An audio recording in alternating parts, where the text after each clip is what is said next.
H2 Snow, une présentation des boutiques Empire, spécialiste en skateboard et snowboard. De Coors Light. Coors Light, t'en veux-tu une froide? Et de Joe Louis. Ça mérite un Joe Louis.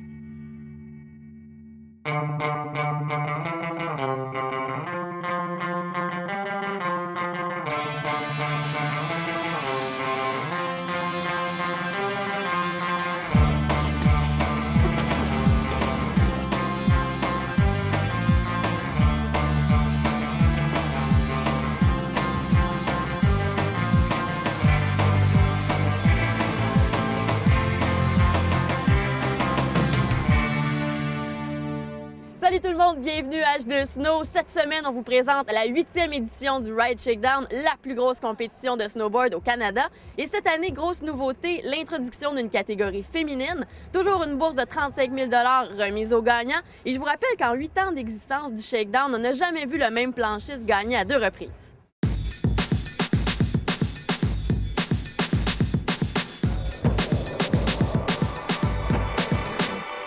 Brandon, comment vas-tu en cette deuxième journée du Shakedown? Ça va super bien. À date, aujourd'hui, il ne mouille pas. Hier, on a eu un peu de pluie. Mais en général, la journée a quand même très bien été. Donc, 8e édition du Shakedown. Comment on se réinvente après 8 ans? Bien, chaque année, on essaie d'intégrer nos partenaires dans une façon créative. Donc, soit dans le rail, soit dans le jump ou sur le site comme tel.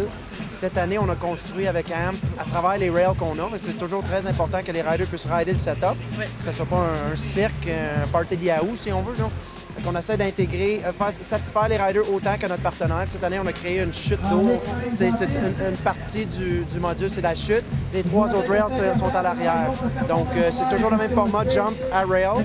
Et cette année, notre gros morceau, c'est vraiment la chute. Hein. Grosse nouveauté cette année, une catégorie de femmes. Ça s'est jamais vu. As-tu été difficile à convaincre?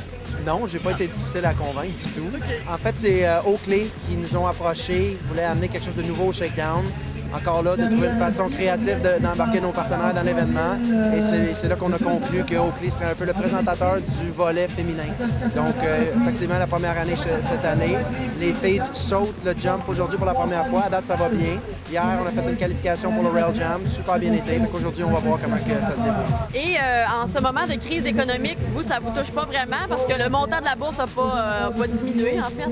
Non, en fait, cette année, on a augmenté de 15 000 justement pour la catégorie des filles. Donc on est rendu avec une bourse de 35 000, qui est la plus grosse bourse au Canada. Je pense que dans nos projets futurs avec le Shakedown de l'amener aux États-Unis l'année prochaine, en 2010, ça va être un gros devoir pour nous d'aller chercher assez de commandites pour ça. Donc le Shakedown aux États-Unis, c'est pas un secret, là. Vous commencez déjà à en parler, c'est sur la table, c'est là. Oui, le projet est sur la table. Notre but, c'est de créer vraiment une série d'événements internationaux. Donc c'est pour ça qu'on a changé le nom cette année. C'est le Ride Shakedown et non le Empire Shakedown.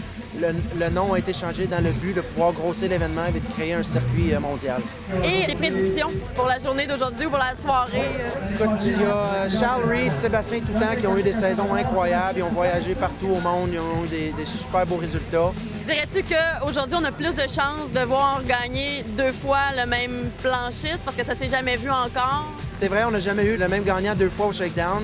Ça va-tu se répéter? Sébastien et Charles ont déjà gagné, 2006 et 2017. Ils sont en feu cette année. Ils sont en gros feu. Écoute, c'est bien dur à dire. On a 35 pros, ils sont tous très bons. Là-dessus, pour ce qui est des Québécois, en tout cas, c'est les deux que je mettrai un peu d'argent dessus. Le format ici au Shakedown, c'est une session de 60 minutes. Les riders doivent impressionner les juges. Yes, Ciel Guzno, backside 180, switch up, backside 180 out, vraiment bien exécuté. Charles Reed ici sur le trapèze. Charles qui connaît une super saison.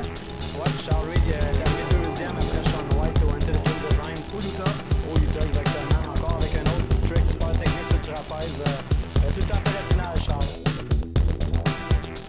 Will Lavigne sur le mur de béton avec un backlift. Exact, ça va l'air vraiment facile pour lui.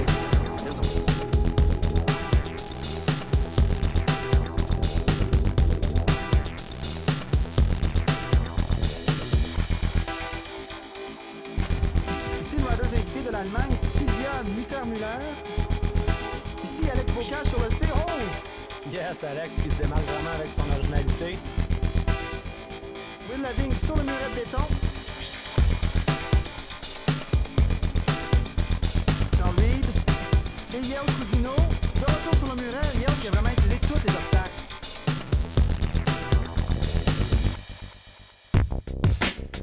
finale est simple. Tous les participants ont 2 essais pour impressionner les juges. Le meilleur truc l'emporte. Ici, Yale Cousineau qui s'élance le premier. Maintenant, Charlie avec son premier essai. Avec un gap aussi, malheureusement, passe à côté. Will Leving sur le muret de béton. Pas complètement exécuté jusqu'au bout. Un deuxième essai. Magali sur le C, la seule à l'utiliser. Elle aussi aura un deuxième essai. Sylvia sur le muret de béton. Yale Cousineau, deuxième essai. Oh, malheureusement, juste à côté, mais très bonne position avec sa première descente. Charles Reed, beaucoup de vitesse. What? Backside rodeo. Magali, deuxième essai. Malheureusement, bel effort de Magali cette année. En finale, OL Jam. Sylvia avec, oui, 50-50 to frontside board slide. Effectivement, 50-50 frontside board slide, bien exécuté jusqu'à la fin du round. Will Leving. Oh, Will Leving in extremis. Avec un superbe truc. Yes, Will qui arrive à la fin avec un quart de 110 boulettes. Ce segment d'émission vous a été présenté par les Boutiques Empire, spécialistes en skateboard et snowboard.